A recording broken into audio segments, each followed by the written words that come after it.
Hello my dear students, welcome back to our application. तो चलिए देखो स्टूडेंट्स, स्टार्ट करेंगे नवंबर 2024 में जो यूनिवर्सिटी ने एटीकेटी का पेपर डाला था स्टैटिस्टिक्स का, उसका सॉल्यूशन हम लोग आज करने वाले हैं। तो देखो ये जो पेपर है उसके सारे क्वेश्चन एक बार प्रैक्टिस कर लो। प्रैक्टिस जो है उसके लिए आपको हर एक जो पिछले साल के पेपर है वो करने बहुत जरूरी है, ताकि आपको यूनिवर्सिटी का एक बार जो एग्जाम कंडीशन का जो एक्सपीरियंस है ना वो घर पे ही हो जाए। ठीक है, चलिए देखो, there are 1000 students in the college. ठीक है, एक कॉलेज में 1000 स्टूडेंट है। 40 of them are staying in hostel, मतलब उनमें से 40% जो है वो हॉस्टल में रहते हैं। The pass student of the college are 80%, मतलब कॉलेज में जो पास होते हैं ना वो student 80%। 25% of the fail student, मतलब जो फेल होते हैं उसमें से 25% स्टूडेंट जो है वो हॉस्टल में रहते हैं। ठीक है, और is it advisable to stay in hostel, क्या आप हॉस्टल में रहने के लिए एडवाइस दोगे स्टूडेंट्स को? क्या यस या नो? ठीक है, क्योंकि देखो अगर आप हॉस्टल में रहते हुए अगर पढ़ाई ही नहीं करोगे तो फिर आप फेल हो जाओगे, तो फिर आप एडवाइस नहीं दोगे। ठीक है, होता है ना, कई बार आप देखते हो बहुत सारे लोगों को एडवाइस देते हुए कि हॉस्टल में रख दो अपने बेटे को, ठीक है, सुधर जाएगा। ठीक है, तो बस वैसा ही है कि हॉस्टल में रखने की एडवाइस आप दोगे या नहीं दोगे इस डेटा के आधार पर। तो चलिए हम लोग देखते हैं, और देखो यहाँ पर यूल्स की मेथड आपको पूछा गया है। ठीक है, तो देखो डेटा को एनालिसिस करेंगे, पहले आपको ए और अल्फा लेना पड़ेगा। ओके, और फिर दूसरा बी और बीटा। ओके, अब ये कैसे लेंगे? तो देखो आपको यहाँ पर पहले तो पॉजिटिवली सोचना है कि देखो हॉस्टल में रहने वाले स्टूडेंट्स क्या हो जाते हैं, पास हो जाते हैं, ऐसा ही समझो। ठीक है, तो यहाँ पर हम लोग लिखेंगे रेसिडेंट्स इन हॉस्टल। ओके, और लिखेंगे नॉट रेसिडेंट्स इन हॉस्टल।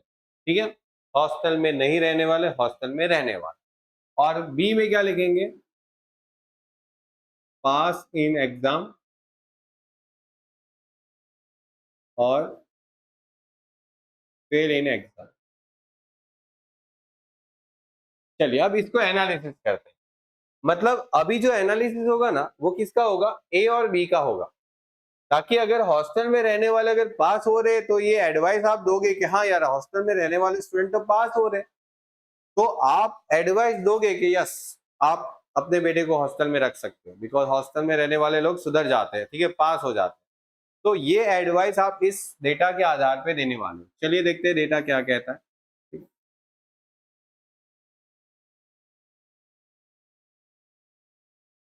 देखो इस तरीके से 2 मल्टीपल 2 टेबल बनाना है, जिसमें आपको ए अल्फा और बी बीटा लिखना है, और ये आप टोटल लिख लोगे, और ये आप टोटल लिख लोगे। और यहाँ पर बोला है कि there are the 1000 student, 1000 student मतलब एन हो गया 1000। ठीक है, n is a 1000। Now 40% of there are staying in hostel, 40% लोग हॉस्टल में रहते हैं, 40% लोग। ठीक है, तो 1000 का 40% करो, 1000 का 40% करो जो हॉस्टल में रहते हैं। तो 1000 का 40% कितना होता है? 400। तो 400 लोग यहाँ पर हॉस्टल में रहते हैं, हॉस्टल में रहते हैं मतलब क्या हो जाएगा? ए। ठीक है, 1000 का 40% और 1000 का 400 यहाँ पर हॉस्टल में रहने वाले हो गए, तो बाकी 600 हॉस्टल में नहीं रहने वाले लोग। बात आई समझ में? ठीक है, चल उसके बाद बोला गया है कि जो स्टूडेंट पास होते हैं कॉलेज में वो 80% है, मतलब 80% स्टूडेंट पास हो जाते हैं कॉलेज में। तो 1000 में से 80% अगर पास हो जाते हैं तो मतलब 1000 का 80% हो जाता है 800, तो बचा कितना? बोले सर 200। वो फेल हो गए, वो फेल हो गए, मतलब कुछ नहीं करेंगे तो फेल ही हो गए ना, उसमें हॉस्टल का क्या लेना देना? हॉस्टल में रहो या घर पे रहो, पढ़ाई ही नहीं करोगे तो फेल ही होने वाले। ठीक है, ऐसा कोई जादू तो होता नहीं है एग्जाम के टाइम पे। तो देखो 25% ऑफ द फेल स्टूडेंट, देखो ये फेल स्टूडेंट की बात बोलिए, फेल स्टूडेंट मतलब इनमें से, इनमें से ये फेल ही है ना, तो उसमें से 25% of fail student were staying in hostel. इनमें से 25% स्टूडेंट हॉस्टल में रहते थे बेटा, हॉस्टल में रहते थे। इनमें से 25% स्टूडेंट, मतलब समझो 200 का 25% करो तो आता है 50 स्टूडेंट। मतलब 50 स्टूडेंट ऐसे थे जो हॉस्टल में रहते थे, मतलब यहाँ पर आएंगे। बात आई समझ में? ओके, या मैं लिख के दूं यहाँ पर इन फेल स्टूडेंट, ओके, कितना 25% 25% आर स्टे इन हॉस्टल। तो मेरे पास फेल स्टूडेंट है 200 और उसमें से 25% करो तो आ जाता है 50। ओके, चलो तो इसमें से 50 माइनस करो तो ये 350 आ गया। इसमें से 50 माइनस करो, इसमें से 50 माइनस करो तो 150 आ गया। और इसमें से 350 माइनस कर दो तो ये 450 आ गया। अभी आप यूल्स का कोफिशिएंट निकालोगे। यूल्स में करते क्या है, तो देखो ये था अपने लिए ए और बी, ये था अपने लिए अल्फा और बीटा, ये था अपने लिए ए और बीटा, और ये था अल्फा और बीटा। मतलब ये होगा मल्टीप्लिकेशन, ये cross A B into alpha beta, A B, एक second, A B into alpha beta minus और प्लस। अभी इसको मल्टीप्लाई करो तो क्या होने वाला है, ए और बीटा और अल्फा और बीटा, ए और बीटा और अल्फा और बी, ए बीटा और अल्फा और बी। हो गया। अब मल्टीप्लाई करना तो आता है आपको, इसको मल्टीप्लाई करना है क्रॉस, क्रॉस मल्टीप्लाई करना है बस। 350 को मल्टीप्लाई करोगे 150 से, वापस 350 को 150 से मल्टीप्लाई, माइनस हो गया प्लस हो गया। अब इसको मल्टीप्लाई करो, 50 इंटू 450, 50 इंटू 450, ठीक है। चलिए तो 350 इंटू 150 तो ये आ गया 52,500, 52,500 डिवाइड में भी, ठीक है। 50 इंटू 450 तो ये आ गया 22,500 और ये 22,500। ओके, चलो तो माइनस प्लस तो भी करना है। ये ऊपर 30,000 आ गया,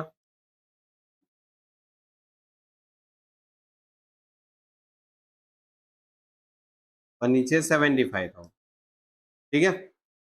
तो ये आप अगर डिवाइड करते हो तो आंसर आता है 0.4। तो देखो यहाँ पर अगर आप चेक करते हो तो आपका जो आंसर है पॉजिटिव आया, पॉजिटिव आंसर आया ना, तो आप बोल सकते हो कि हाँ भाई आप अपने बेटे को हॉस्टल में रख सकते हो, बिकॉज द डेटा जो आपके पास है उसके हिसाब से पॉजिटिवली एसोसिएट हो रहा है। तो यहाँ पर हम बोल सकते हैं कि residence in hostel and pass in examination is a positively associate. ठीक है, यहाँ पर लिख सकते हो रेसिडेंट इन एग्जाम एंड, अरे sorry, resident in hostel, resident in hostel and pass in exam. Okay, positively associate. Okay, ये आपके साथ जो यहाँ पर इंफॉर्मेशन प्रोवाइडेड है वो एक दूसरे से पॉजिटिवली एसोसिएट है। तो डेट्स व्हाई आप यहाँ पर बोल सकते हो कि yes it is advisable to stay in hostel. ठीक है, आप हॉस्टल में रहोगे, पास हो जाओगे, कोई प्रॉब्लम नहीं आएगी। ठीक है, चलिए तो स्टूडेंट्स कंप्लीट हो गया। देखो इजी क्वेश्चन है, आगे बढ़ेंगे। हाँ, क्या बोला है, कैलकुलेट द पियर्सन कोरिलेशन। अच्छा, कार्ल पियर्सन का कोरिलेशन, ठीक है। तो कार्ल पियर्सन का कोरिलेशन आपको फाइंड करना है। तो देखो आपके पास पूरा डेटा है, मैंने लिख के रखा है, बस अभी हम इसको टोटल करेंगे। 40, 58, 42, 56, 44, 54, 46, 52, 48 और 50, 490, 32, 42, 32, 40, 34, 38, 34, 38, 36, 34, क्या आ रहा है 360। देखो सबसे पहले तो आप x बार निकाल लो, सिग्मा x अपन n, y बार निकाल लो, सिग्मा y अपन n, कितना है।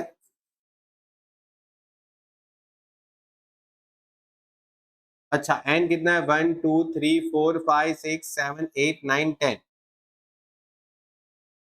तो ये आ जाता है 49 और ये आ जाता है 36। देखो कितना इजी पूछा, ये आपका परफेक्ट आ रहा है, पॉइंट में भी नहीं आ रहा है। और पॉइंट में नहीं आता है तो आपका एक फेवरेट मेथड है, वो आप यूज कर सकते हो। बोले सर ये तो हमको बहुत अच्छा लगता है जब ये पॉइंट में नहीं आता, ठीक है, बहुत खुश होते हैं। जब मैं 11 12 में पढ़ाता था ना, तो एग्जाम में जब भी स्टूडेंट्स को ऐसा मिल जाए ना कि हाँ ये पॉइंट में ही ना आए, तो उसको तो मजे पड़ जाते थे। बोले कि सर ये अब तो आ जाएगा, ठीक है, क्योंकि माइनस करना है, फिर इसी माइनस के वैल्यू को आप क्या करोगे, स्क्वायर कर दोगे, इसी माइनस के वैल्यू को स्क्वायर कर दोगे, और फिर इसी माइनस के वैल्यू को आप मल्टीप्लाई भी कर, मतलब स्क्वायर मल्टीप्लाई सब। देखो करना क्या है, ये जो पूरी वैल्यू है उसको आप 49 से माइनस करोगे, आप 49 से माइनस करोगे, बस आप ये सभी वैल्यू, जैसे 40 माइनस 49 इक्वल टू कर दो, ये आ गया 9, ठीक है। फिर 58 टाइप करो और माइनस करो 49, आ गया 9। इसमें से माइनस करो -7, इसमें से माइनस करो 7। ये तो मेरे ख्याल से सभी बच्चों का आता है ना।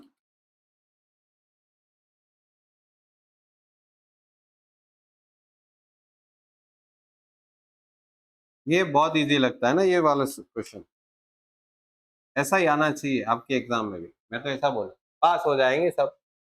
अब यहाँ पर y बार कितना है 36, तो बोले सर 36 आना चाहिए, तो ये सारी वैल्यू में से 36 माइनस कर दो,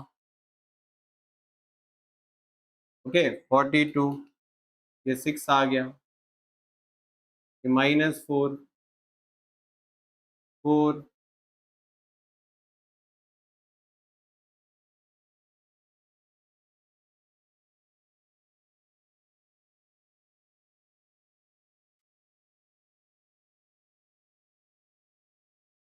तो वो ये तो समझ में आता ना, ये सारी वैल्यू में से माइनस करना है 36, इतना तो कैलकुलेटर है, कर सकते हो आराम से, ठीक है, बिना कैलकुलेटर भी हो जाता है।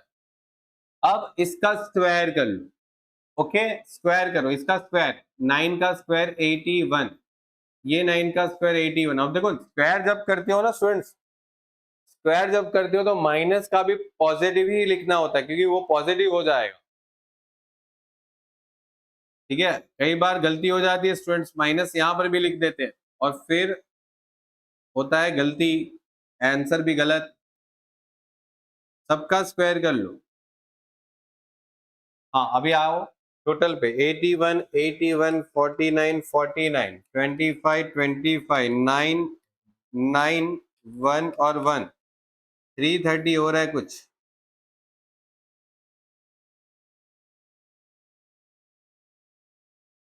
चलो अब इसका स्क्वायर करो, 4 का स्क्वायर 16, 6 का स्क्वायर 36, 4 का स्क्वायर 16, 4 का स्क्वायर 16, 2 का स्क्वायर 4, ये भी 4, ये भी 4 हो गया, ये भी 4 हो गया, और ये 0 और इसका भी 4 ही हो जाएगा।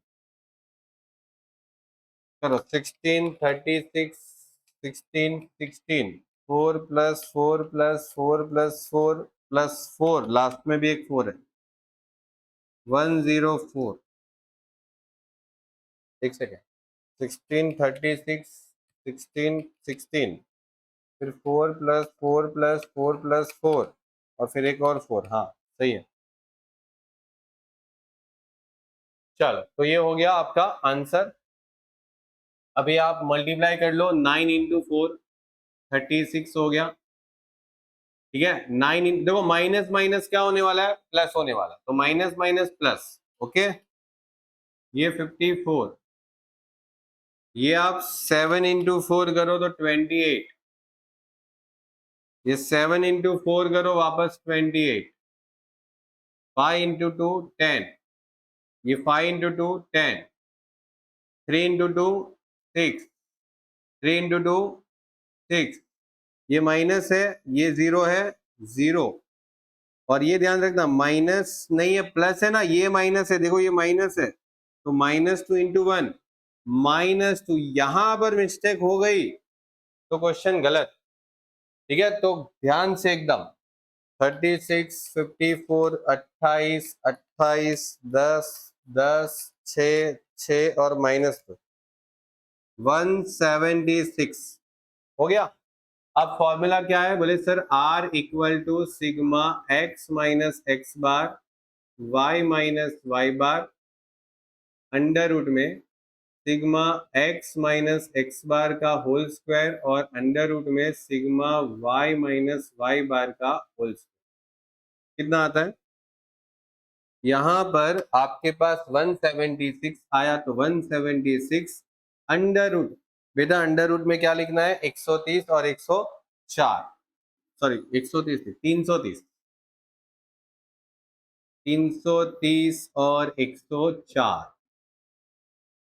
चलो अभी क्या करेंगे, अभी है ना, पहले इन दोनों को मल्टीप्लाई कर लो। देखो 330 इंटू 104 मल्टीप्लाई किया, तो पहले इन दोनों को मल्टीप्लाई करके ऐसे लिख सकते हो 34320।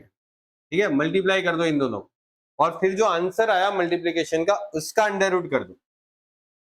176 डिवाइड बाई 185.25, ठीक है, और फिर आप देखो तो 0.95 आंसर आ रहा है आर।